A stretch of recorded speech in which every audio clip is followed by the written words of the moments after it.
Il y eut un homme d'entre les pharisiens nommé Nicodème, un chef des Juifs, qui vint lui auprès de Jésus de nuit et lui dit : « Rabbi, nous savons que tu es un docteur venu de Dieu, car personne ne peut faire ces miracles que tu fais si Dieu n'est avec lui. » Jésus lui répondit : en vérité, je te le dis, si un homme ne naît de nouveau, il ne peut voir le royaume de Dieu. Nicodème lui dit : comment un homme peut-il naître quand il est vieux? Peut-il rentrer dans le sein de sa mère et naître? En vérité, je te le dis, si un homme ne naît d'eau et d'esprit, il ne peut entrer dans le royaume de Dieu. Ce qui est né de la chair est chair, et ce qui est né de l'esprit est esprit.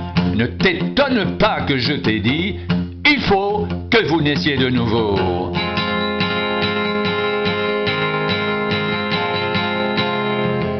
Le vent souffle où il veut, et tu en entends le bruit, mais tu ne sais d'où il vient ni où il va. Il en est ainsi de tout homme qui est né de l'esprit.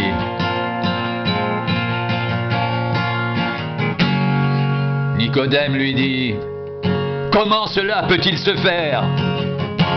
Jésus lui répondit : tu es le docteur d'Israël et tu ne sais pas ces choses?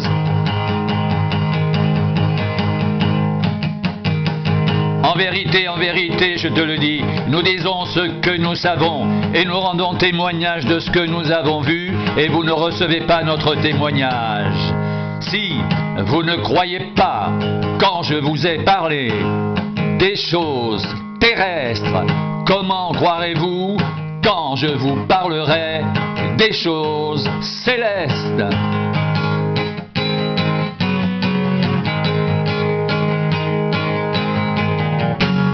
Personne n'est monté au ciel, si ce n'est celui qui est descendu du ciel, le Fils de l'homme qui est dans le ciel. Et comme Moïse éleva le serpent dans le désert, il faut de même que le Fils de l'homme soit élevé, afin que quiconque croit en lui ait la vie éternelle. Car Dieu a tant aimé le monde qu'il a donné son Fils unique, afin que quiconque croit en lui ne périsse point, mais qu'il ait la vie éternelle.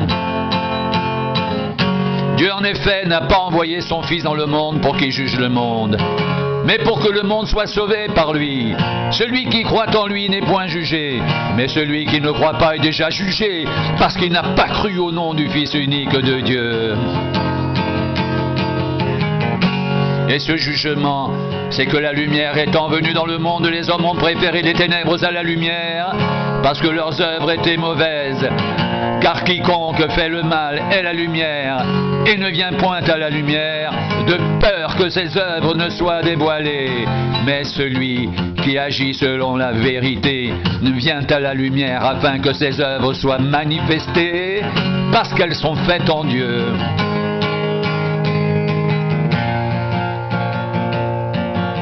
En vérité, je te le dis, si un homme ne naît d'eau et d'esprit, il ne peut entrer dans le royaume de Dieu. Ce qui est né de la chair est chair, et ce qui est né de l'esprit est esprit. Ne t'étonne pas que je t'ai dit, il faut que vous naissiez de nouveau. Le vent souffle où il veut et tu en entends le bruit, mais tu ne sais d'où il vient ni où il va. Il en est ainsi de tout homme qui est né de l'esprit. Nicodème lui dit : comment cela peut-il se faire? Jésus lui répondit : tu es le docteur d'Israël et tu ne sais pas ces choses. En vérité, je te le dis, nous disons ce que nous savons et nous rendons témoignage de ce que nous avons vu, et vous ne recevez pas notre témoignage. Si vous ne croyez pas quand je vous ai parlé des choses terrestres, comment croirez-vous quand je vous parlerai des choses célestes? Personne n'est monté au ciel, si ce n'est celui qui est descendu du ciel, le Fils de l'homme qui est dans le ciel. Et comme Moïse éleva le serpent dans le désert, il faut de même que le Fils de l'homme soit élevé, afin que quiconque croit en lui ait la vie éternelle. Car Dieu a tant aimé le monde qu'il a donné son Fils unique, afin que quiconque croit en lui ne périsse point, mais qu'il ait la vie éternelle. Dieu en effet n'a pas envoyé son Fils dans le monde pour qu'il juge le monde, mais pour que le monde soit sauvé par lui. Celui qui croit en lui n'est point jugé, Mais celui qui ne croit pas est déjà jugé, parce qu'il n'a pas cru au nom du Fils unique de Dieu. Et ce jugement, c'est que la lumière étant venue dans le monde, les hommes ont préféré les ténèbres à la lumière, parce que leurs œuvres étaient mauvaises. Car quiconque fait le mal est la lumière et ne vient point à la lumière, de peur que ses œuvres ne soient dévoilées. Mais celui qui agit selon la vérité vient à la lumière, afin que ses œuvres soient manifestées, parce qu'elles sont faites en Dieu. Ignorez-vous que nous tous, qui avons été baptisés en Jésus-Christ, c'est en sa mort que nous avons été baptisés? Nous avons donc été ensevelis avec lui par le baptême en sa mort, afin que, comme Christ est ressuscité des morts par la gloire du Père, de même nous aussi nous marchions en nouveauté de vie. En effet, si nous sommes devenus une même plante avec lui par la conformité à sa mort, nous le serons aussi par la conformité à sa résurrection. Sachant que notre vieil homme a été crucifié avec lui, afin que le corps du péché soit réduit à l'impuissance, pour que nous ne soyons plus esclaves du péché, car celui qui est mort est libre du péché.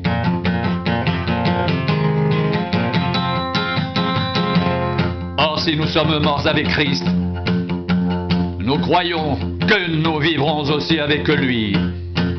Sachant que Christ ressuscité des morts ne meurt plus, la mort n'a plus de pouvoir sur lui, car il est mort, et c'est pour le péché qu'il est mort, une fois pour toutes. Il est revenu à la vie, et c'est pour Dieu qu'il vit. Ainsi vous-même, regardez-vous comme morts au péché, et comme vivants pour Dieu en Jésus-Christ.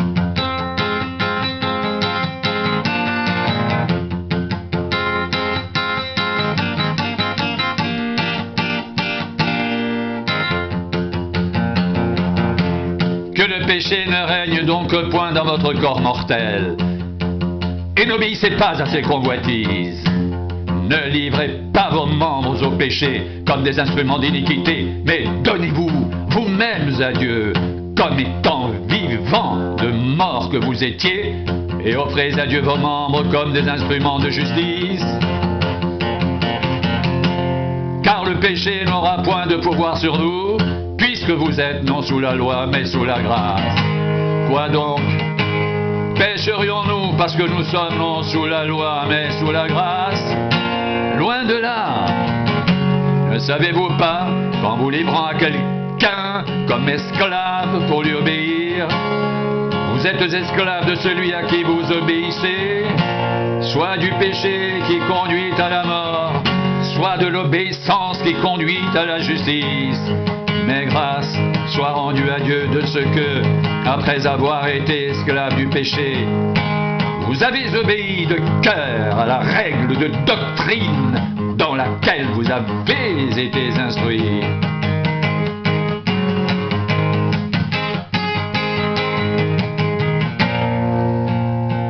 Ayant été affranchis du péché, vous êtes devenus esclaves de la justice. Je parle à la manière des hommes à cause de la faiblesse de votre chair. De même donc que vous avez livré vos membres comme esclaves à l'impureté et à l'iniquité, pour arriver à l'iniquité. Ainsi maintenant, livrez vos membres comme esclaves à la justice, pour arriver à la sainteté. Car lorsque vous étiez esclaves du péché, vous étiez libres à l'égard de la justice. Quels fruits portiez-vous alors? Des fruits dont vous rougissez aujourd'hui. Car la fin de ces choses, c'est la mort. Mais maintenant, étant affranchis du péché et devenus esclaves de Dieu, vous avez pour fruit la sainteté et pour fin la vie éternelle. Car le salaire du péché, c'est la mort. Mais le don gratuit de Dieu, c'est la vie éternelle en Jésus-Christ, notre Seigneur.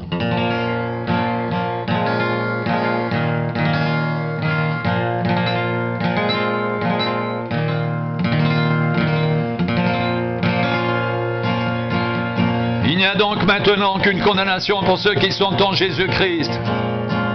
En effet, la loi de l'Esprit de vie en Jésus-Christ m'a affranchi de la loi du péché et de la mort.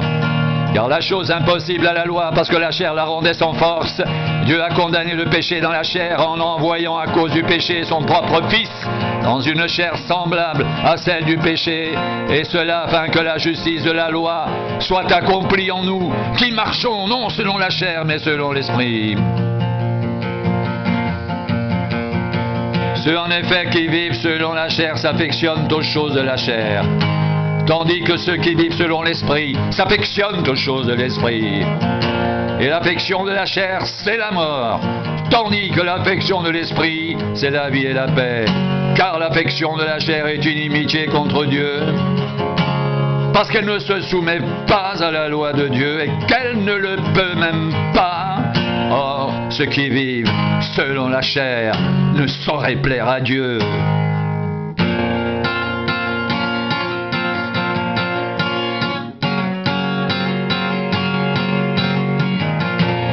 Pour vous, vous ne vivez pas selon la chair, mais selon l'Esprit, si du moins l'Esprit de Dieu habite en vous. Si quelqu'un n'a pas l'Esprit de Christ, il ne lui appartient pas. Et si Christ est en vous, le corps, il est vrai, est mort à cause du péché, mais l'Esprit est vie à cause de la justice. Et si l'Esprit de celui qui a ressuscité Jésus d'entre les morts habite en vous, celui qui a ressuscité Christ d'entre les morts rendra aussi la vie à vos corps mortels par son Esprit qui habite en vous.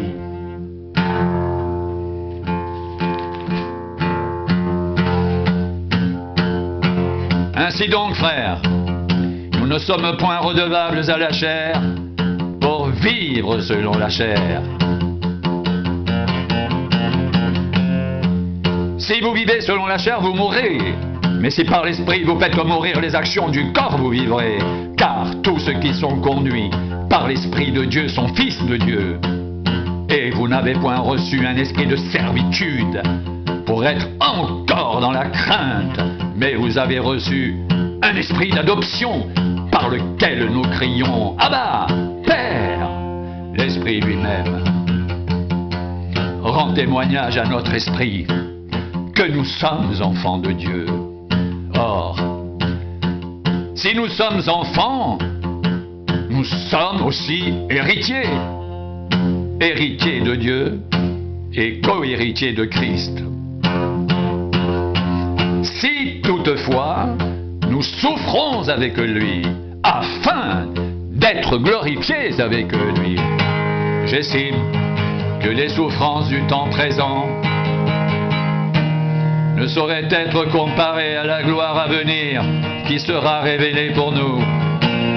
Aussi la création attend-elle avec un ardent désir la révélation des fils de Dieu, car la création a été soumise à la vanité, non de son gré, mais à cause de celui qui l'y a soumise, avec l'espérance qu'elle aussi sera affranchie de la servitude de la corruption, pour avoir part à la liberté de la gloire des enfants de Dieu.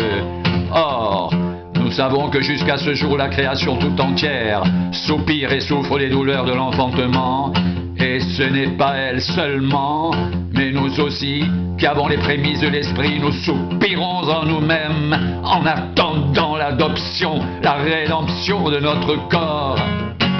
Car c'est en espérance que nous sommes sauvés. Or, l'espérance qu'on voit n'est plus espérance. Ce qu'on voit, peut-on l'espérer encore? Mais si nous espérons ce que nous ne voyons pas, nous l'attendons avec persévérance.